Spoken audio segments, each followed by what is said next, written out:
જય Dwarkadhish, welcome to my YouTube channel Diya cooks creation. આજે આપણે બનાવીશું એકદમ નવી રીતે અને બહુ જ ક્રિસ્પી એવા બટાકાના અને મરચાના ભજીયા। બટાકા અને મરચાના ભજીયા બનાવવા માટે મેં અહીંયા એક મિક્સર બાઉલ લીધું છે। તેની અંદર લગભગ અહીંયા મેં મેઝરમેન્ટના કપ પ્રમાણે અહીંયા 1 કપ જેટલો ચણાનો લોટ લીધેલો છે। હવે તેની ઉપર આ રીતે ગરણી રાખી લઈશું અને તેની અંદર લોટને એડ કરી દઈશું અને લોટને આપણે બરાબર ચાળી લઈશું, જેથી કરીને લોટની અંદર કોઈ જ પ્રકારના લમ્સ કે ગાંઠા ન રહી જાય। ચણાના લોટની કોઈ પણ વસ્તુ બનાવતી પહેલાં આપણે ચણાના લોટને આ રીતે ચાળીને લેવો, એટલે આપણી વસ્તુ બહુ જ પરફેક્ટ રીતે બનશે। હવે બરાબર લોટને આપણે આ રીતે ચાળી લઈશું। તમે જોઈ શકો છો લોટ આપણો બરાબર ચડાઈ જાય ત્યારબાદ તેની અંદર ફરી આપણે 1 કપ જેટલો ચણાનો લોટ એટલે કે બેસનને એડ કરી દઈશું। એટલે કે અહીંયા મેં મેઝરમેન્ટના માપ પ્રમાણે અહીંયા લગભગ 2 કપ જેટલો ચણાનો લોટ એડ કરેલો છે। હવે બીજા કપને પણ આપણે આ રીતે ચાળી લઈશું, જેથી કરીને તેની અંદર કોઈ જ પ્રકારના લમ્સ કે ગાંઠા ન રહી જાય અને આપણું બેટર સારું એવું સ્મૂથનેસ સાથે તૈયાર થઈ જાય।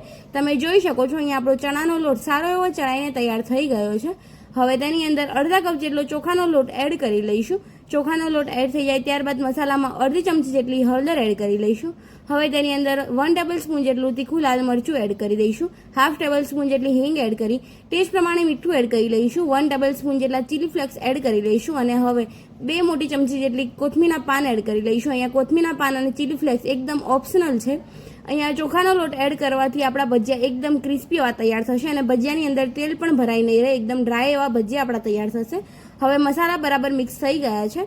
હવે અહીંયા મેં 1 કપ જેટલું પાણી લીધું છે। હવે થોડુંક પાણી એડ કરતા જઈને આપણે સારી રીતે બેટર બનાવી લઈશું। જો એક સાથે તમે ચણાના લોટની અંદર પાણી એડ કરશો તો તેની અંદર લમ્સ કે ગાંઠા પડી જશે અને તે લમ્સ અને ગાંઠાને નીકાળવા બહુ જ મુશ્કેલ થઈ જશે। તમે જોઈ શકો છો આ રીતે આપણું એકદમ સ્મૂથનેસ સાથે બેટર તૈયાર થઈ ગયું છે અને આ રીતે બેટર બનાવવા માટે મારે લગભગ 2 કપ જેટલા પાણીનો ઉપયોગ થયેલો છે। મેજરમેન્ટના માપ પ્રમાણે જોઈએ તો 2 કપ જેટલા પાણીનો ઉપયોગ થયેલો છે। અહીંયા એકદમ આ રીતેનું સ્મૂથ બેટર તૈયાર થઈ ગયું છે। હવે આપણે બેટરને થોડીક વાર ફેટી લઈશું, જેથી કરીને બેટર આપણું એકદમ ફ્લફી એવું તૈયાર થઈ જાય। તમે જોઈ શકો છો આ રીતે બેટરને આપણે સારી રીતે એક જ ડાયરેક્શનની અંદર ફેટી લઈશું। હવે તમે જોઈ શકો છો 5 મિનિટ પછી આ રીતે ફેટવાથી આપણા બેટરનો કલર પણ ચેન્જ થઈ જશે અને બેટરની અંદર હવા ભરાશે, જેથી કરીને બેટર આપણું સારું એવું ફૂલીને એકદમ સ્મૂથનેસ સાથે ફ્લફી તૈયાર થઈ જશે। તમે જોઈ શકો છો આ રીતે બેટરને આપણે ફેટી લઈશું 5 મિનિટમાં અને 5 મિનિટ પછી તમે ફરક પણ જોઈ શકો છો। હવે બેટરને આપણે થોડીક વાર માટે રેસ્ટ આપીશું। આ રીતેનું બેટર તૈયાર થઈ ગયું છે। આ રીતેની તેની કન્સિસ્ટન્સી હોવી જોઈએ। હવે તેને આપણે થોડીક વાર માટે ઢાંકીને રેસ્ટ આપીશું। હવે બેટર આપણું રેસ્ટ કરે છે ત્યાર સુધી અહીંયા મેં બટાકાની ચિપ્સ બનાવવા માટે આ રીતે પાણીની અંદર બટાકાને છોલીને એડ કરી દીધા છે। બટાકા બરાબર છોલાઈ જાય ત્યારબાદ તેની ચિપ્સ પાડવાનું જે મશીન આવે છે તેની ઉપર આપણે આ રીતે મશીન રાખીને બટાકાને આ રીતે જે છોલેલું છે તે બટાકાને લઈને આ રીતે તેની ચિપ્સ પાડી લઈશું, જેથી કરીને તેની એકદમ પતલી એવી ચિપ્સ પડી જાય। બહુ જ પતલી કે બહુ જ જાડી એવી ચિપ્સ નહીં પાડવાની, મીડિયમ સાઇઝની ચિપ્સ હોવી જોઈએ। જેથી વધારે પડતી જાડી ચિપ્સ હશે તો બટાકાના ભજીયા આપણા ઉપરથી લાલ થઈ જશે, પરંતુ બટાકા અંદરથી કાચા રહી જશે, એટલે મીડિયમ સાઇઝની ચિપ્સ પાડી લઈશું। તમે જોઈ શકો છો આ રીતે મેં મીડિયમ થિકનેસવાળી ચિપ્સ પાડી લીધી છે। હવે તેને આપણે થોડીક વાર માટે પાણીની અંદર ડૂબતા રાખીશું, જેથી કરીને બટાકાની ચિપ્સ પાણીની અંદર થોડીક એવી કડક તૈયાર થઈ જાય। હવે તેને આપણે સાઈડમાં મૂકી દઈશું। અહીંયા મેં મરચાના ભજીયા બનાવવા માટે આ રીતે મરચાને મેં ઊભી સ્લાઇસની અંદર તેના બીજવાળો ભાગ નીકાળીને કટ કરી લીધા છે, જેથી કરીને તેની તીખાશ દૂર થઈ જાય। તમે જોઈ શકો છો આ રીતે મેં એને રફલી પીસમાં કટ કરી લીધા છે। હવે આપણે બટાકાની ચિપ્સ પણ 5 મિનિટ પછી અહીંયા એકદમ કડક એવી આપણી તૈયાર થઈ ગઈ છે।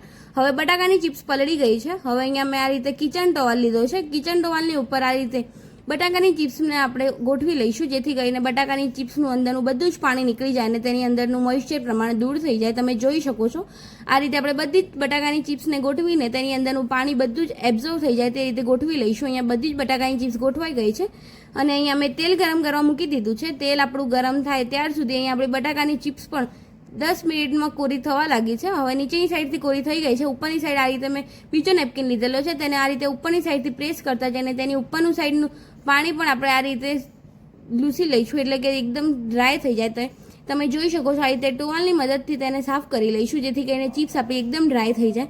અહીંયા તમે જોઈ શકો છો પાણી વગરની મોઇશ્ચર વગરની આપણી એકદમ ડ્રાય ચિપ્સ તૈયાર થઈ ગઈ છે।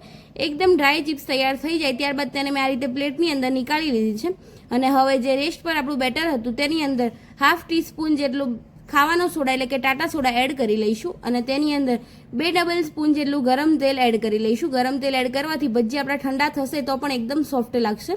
હવે તેને આપણે બરાબર મિક્સ કરી લઈશું, જેથી કરીને સોડા આપણો બરાબર બેટરની અંદર મિક્સ થઈ જાય અને આ રીતે એક જ ડાયરેક્શનની અંદર ફેટવાથી સોડા બરાબર આપણો ફૂલીને તૈયાર થઈ જશે, એટલે કે બેટર આપણું બરાબર ફૂલીને તૈયાર થઈ ગયું છે।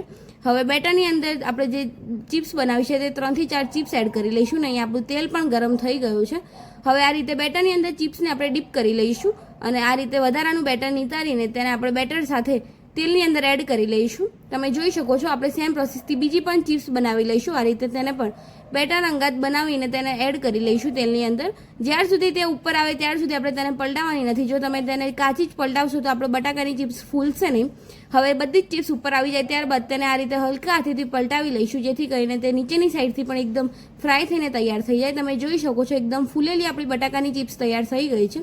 હવે તેને થોડીક વાર પછી બીજી સાઈડથી પણ પલટાવી લઈશું, જેથી કરીને બંને સાઈડથી સારી એવી ક્રિસ્પી તૈયાર થઈ જાય. બટાકાની ચિપ્સને તળતી વખતે 10 થી 15 મિનિટનો ટાઈમ લાગે છે. હવે તમે જોઈ શકો છો અહીંયા 9 થી 10 મિનિટમાં આપણી ચિપ્સ સારી એવી ક્રિસ્પી તૈયાર થઈ ગઈ છે. અહીંયા મેં બીજી ચિપ્સને પણ ફ્રાય કરીને નીકાળી લીધી છે, તમે જોઈ શકો છો. હવે સેમ પ્રોસેસથી ગરમ તેલની અંદર મરચાના ભજીયાને પણ સેમ બેટરની અંદર ડીપ કરીને એડ કરી લઈશું. આ રીતે બેસનવાળા મરચાંને ફ્રાય કરીને ખાવાથી તેનો સ્વાદ બહુ જ સરસ આવે છે અને તે જરાય તીખા પણ નથી લાગતા. એ બીજવાળો ભાગ નીકાળીને ફ્રાય કરશો તો મરચાંની તીખાશ પણ દૂર થઈ જશે. તમે જોઈ શકો છો અહીંયા આ રીતે મરચાના ભજીયા એડ થઈ ગયા છે. મરચાના ભજીયાને ફ્રાય થતી વખતે બહુ ટાઈમ નથી લાગતો. લગભગ 4 થી 5 મિનિટની અંદર જ મરચાના ભજીયા એકદમ ક્રિસ્પી એવા તૈયાર થઈ જાય છે. તમે જોઈ શકો છો આ રીતે મરચાના ભજીયા ફ્રાય થઈને તૈયાર થઈ ગયા છે. અહીંયા મેં બીજા પણ મરચાના ભજીયાને ફ્રાય કરી લીધા છે. અહીંયા મેં બટાકાના ભજીયાને અને મરચાના ભજીયા બંનેને ફ્રાય કરીને નીકાળી લીધા છે. તમે જોઈ શકો છો એકદમ ક્રિસ્પી અને બહુ જ સોફ્ટ એવા આપણા બટાકાના ભજીયા સારા એવા તૈયાર થઈ ગયા છે. અહીંયા તમે મરચાના ભજીયા પણ જોઈ શકો છો એકદમ મરચાં પણ સારા એવા કૂક થઈ ગયા છે અને બહારથી ક્રિસ્પી એવા તૈયાર થઈ ગયા છે. હવે સર્વિંગ પ્લેટની અંદર સૌથી પહેલાં આપણે મરચાના ભજીયાને સર્વ કરી લઈશું. હવે મરચાના ભજીયા સર્વ થઈ જાય ત્યારબાદ આપણે સર્વિંગ પ્લેટમાં બટાકાના ભજીયાને પણ સર્વ કરી લઈશું. તમે જોઈ શકો છો તેનો લુક પણ બહુ જ સરસ આવે છે. હવે અહીંયા આપણી સર્વિંગ પ્લેટ પણ સર્વ થઈ ગઈ છે. જો તમને મારી આ રેસીપી ગમી હોય તો લાઇક કરજો, શેર કરજો અને કમેન્ટ કરજો. કમેન્ટ બોક્સમાં મને જરૂર જણાવજો કેવી લાગી મારી આ રેસીપી. અને હા, મારી ચેનલ પર જો નવા હોય તો ચેનલને સબસ્ક્રાઈબ કરી દેજો અને બેલ આઇકોન જરૂર દબાવજો. જો મારી ચેનલ તમે ફેસબુક પેજ પરથી જોતા હોય તો ફેસબુક પેજને પણ ફોલો કરી દેજો અને વિડીયોને લાઇક કરી દેજો, જેથી કરીને મારી અવનવી રેસીપી તમને સૌથી પહેલાં જોવા મળે. મળીએ કોઈ નવી રેસીપી સાથે. ત્યાર સુધી બધાને જય દ્વારકાધીશ, જય શ્રી કૃષ્ણ.